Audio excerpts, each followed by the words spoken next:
Good, so here we are in Cardinal Newman's own room, and in the tradition of the oratory, each father, and Newman remained one of the fathers throughout the whole of his life, only has a single room.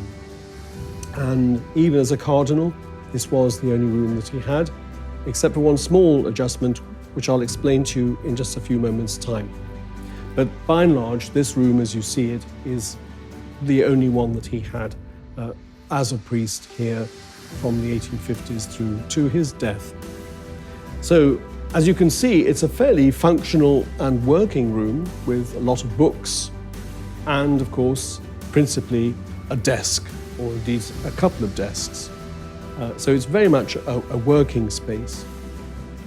And one of the things that you notice here is there's this rather handsome, well-used traveling writing desk, a folding writing desk, and also his principal working desk, the slightly sloping desk, with the chair also that he used in his lifetime.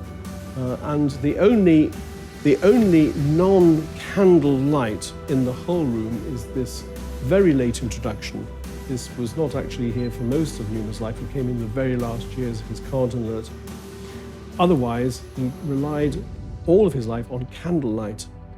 So there is no electric light in this room, and there's no gas light in this room. There was only the light of candles and, of course, the fireplace as well, which provided heat and a certain amount of light in winter nights and in the darkness.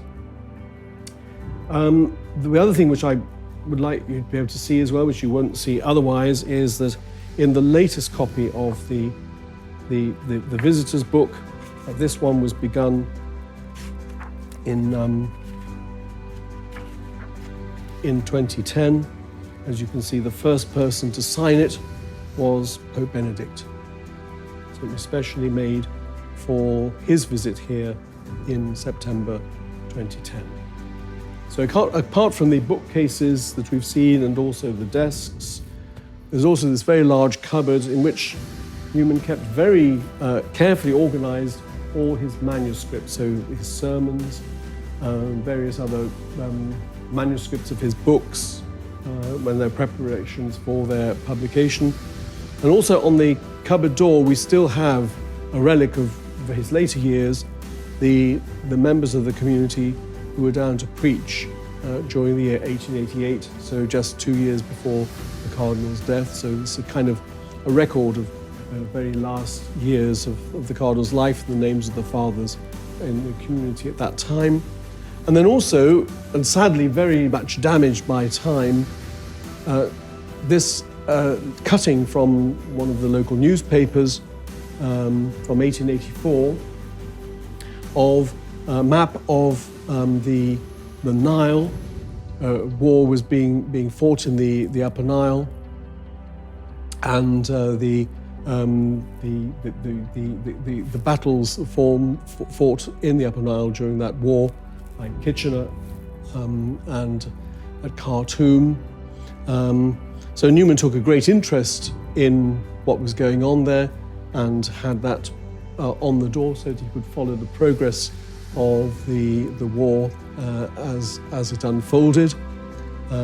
He was also very moved to discover that Kitchener, who was the principal general of that war, had also a personal copy of Cardinal Newman's own poem, Dream of Gerontius, on him at the time of his death, which was then subsequently given to the Cardinal and remains in the possession of the oratory to this day. So in addition to the Cardinal's study and place where he wrote so many of his enormous number of letters there at the desk, this also would be the place where he would pray privately. So he had his own pregio here in this corner of the room with various prayer cards, devotional books, rosary beads, and also a picture of his patron saint, St.John the Evangelist, as well, of course, as St. Philip, the founder of the oratory.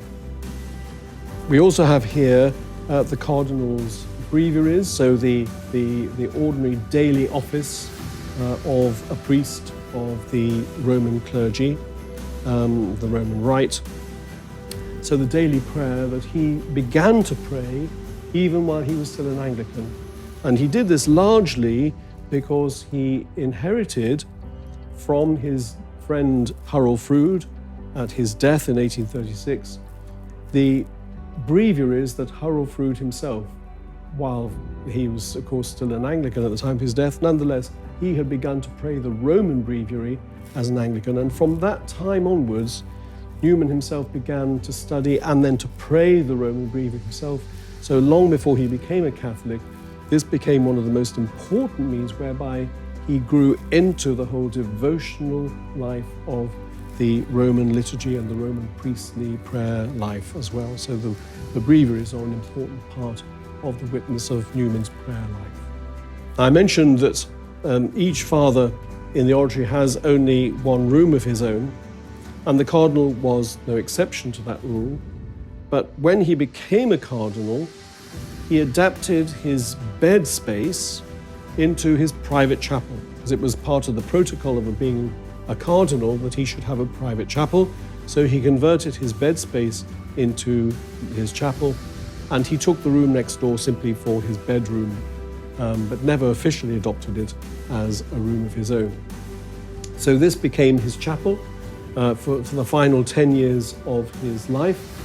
And it has some very interesting relics of that period. First of all, over the altar is a painting of St. Francis de Sales, who was a saint very important to Cardinal Newman. Not only was Francis de Sales a disciple of St. Philip, but he was also, having been a Catholic bishop in Protestant Geneva, the area around Geneva in Switzerland, he was also a role model to Newman of how to be a Catholic clergyman, a Catholic priest in a very largely Protestant part of the world. And so it was from St. Francis de Sales that Newman was to take his episcopal motto, cor ad cor loquitur, heart speaks unto heart. So we'll see evidence of that in a moment as well. To the right of the altar, there are a large number of pictures and memorial cards, all of friends of Father Newman's, going right the way back to his Oxford years. And those are the people that he wanted to be reminded of as graphically as possible whenever he celebrated Mass, so that he would be able to pray for them in the canon of the Mass at the memento. Then also, we have here his cardinal's hat, the official cardinal's hat, or galero as it's called, which wasn't made to be worn, but just part of an emblematic sign of a cardinal's status. So this is very often these are to be seen still in churches where cardinals are buried. This is often hung over their tombs. Of course, obviously the cardinals are buried in a tomb, but buried in the graveyard in Rednall, and the shrine is here. So this has been placed here in his room ever after. And also his prie-dieu, again with cardinalatial scarlet. So in addition to that, there's his cardinal's chair, or full stool as it's officially called, showing also his coat of arms. So the coat of arms which he adopted from his father, a Newman coat of arms, but very appropriately having these three hearts, which gave him the clue for his cardinal's motto, which, as I say, he took from St. Francis de Sales, and that is cor ad cor loquitur, heart speaks unto heart. Over the sides of the coat of arms, also the name of the church of his Roman titular church, St. George of the Golden Veil, George in Velabro, as it's called now, San Giorgio in Velabro. Here we have the vestments that were presented to the newly created Cardinal Newman in 1879 by English Catholics in Rome. So they come from Rome itself. And again, we can see on these, on the white and the red, the most important of the vestments, the liturgical colours, the Cardinal's coat of arms here.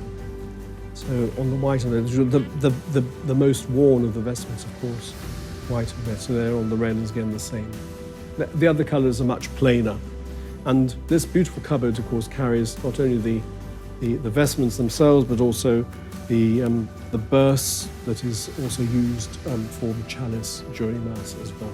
So, as I mentioned, the saint over the altar is St. Francis de Sales, and Cardinal Newman had a devotion to him, which was particularly, of course, connected with his life as a clergyman in Protestant Switzerland. And Cardinal Newman's great friend, Maria Gibberne, who did quite a lot of paintings of his family from very early years, also did this series of drawings of scenes from St. Francis de Sales' life. It's not complete, but it's actually quite a beautiful set of drawings. Maria Gibberne, as you can see, was a very talented artist and draftsman, and was able to draw very beautifully the features of the saint. So he's very, very clearly identifiable in these drawings, which are very beautifully done.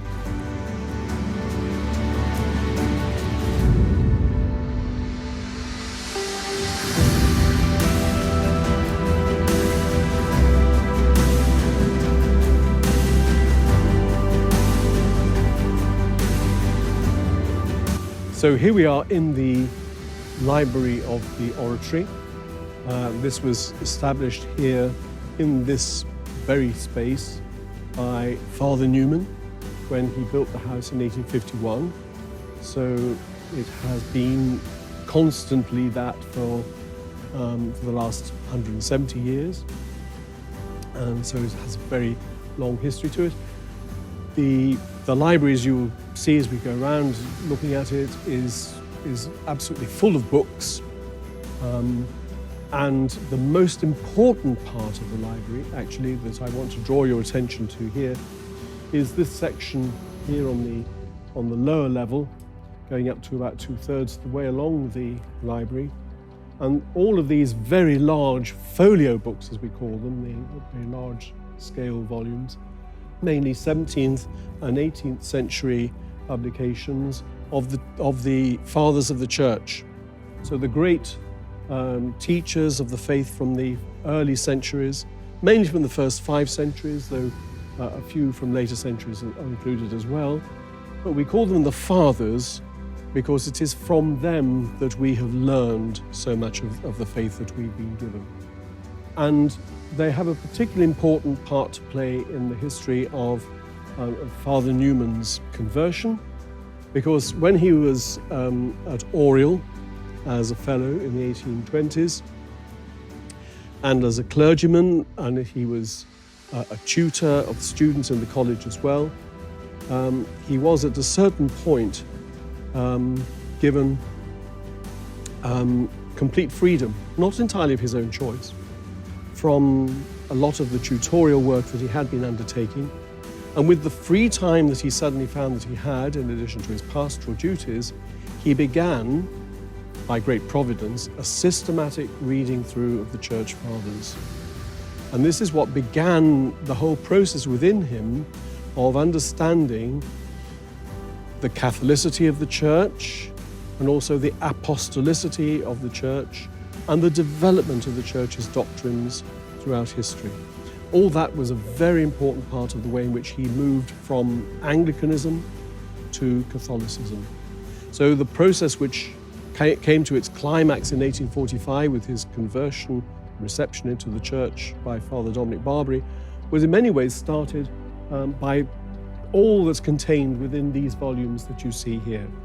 So during the 1820s, mainly the 1830s and 40s,